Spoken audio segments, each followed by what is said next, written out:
Hey, look at me, look at this, it's a new mic. Now I don't sound muffled anymore. Also, I have a new editing software, so my mouth doesn't disappear randomly. Now it only goes when I want it to. Like this. Okay, I'm bored, start the video. When my kids were little, I used to read to them from Alice in Wonderland. And I remember we learned that the Mad Hatter was mad because it represented hatters of the time, and that apparently the guys who made hats used mercury to turn the fur into felt. And they would breathe the mercury, and it would cause brain damage, and hence the Mad Hatter.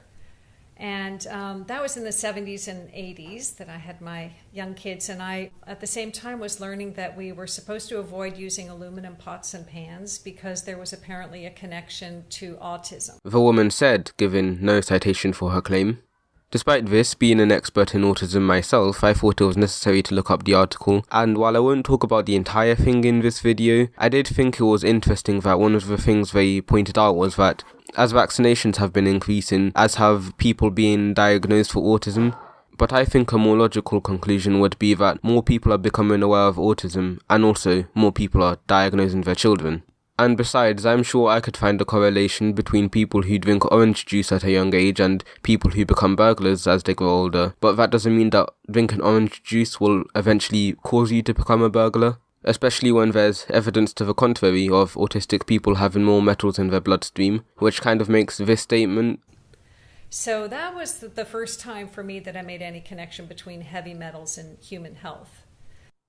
Seem like you didn't do any research before talking about what you said. And then a few years ago, I learned that there was an unnatural amount of aluminum in the soil, and that there was a program spraying aluminum and other heavy metals up into the atmosphere, and so I wanted to check it out. And that's the first way that chemtrails showed up for me. Basically, chemtrails is a geoengineering program where airplanes fly at high altitudes and they spray chemicals into the atmosphere, including aluminum, barium, and strontium. And then those metals fall to the ground and they land in our bodies, on the soil, in our trees, in our food, and in our water. Again, notice how she doesn't give any citations for her claims. But even then, you realize that soil naturally has aluminum in it.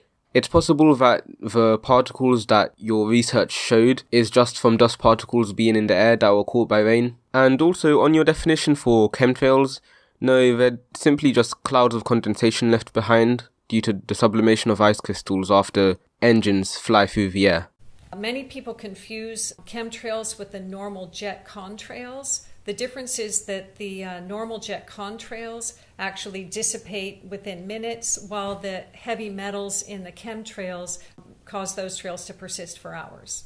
No, actually, that's more to do with atmospheric conditions. For example, how saturated the air is, how dry the air is, and I've even heard that different engines for the planes can cause different lengths of contrails. And taken for example the video that you yourself showed, while I can't see the plane, from the trail it looks like this is closer to you than this, and considering the atmosphere can change within a few feet, it isn't too outlandish to suggest that two planes flying in what looks like the same space would have different atmospheric conditions.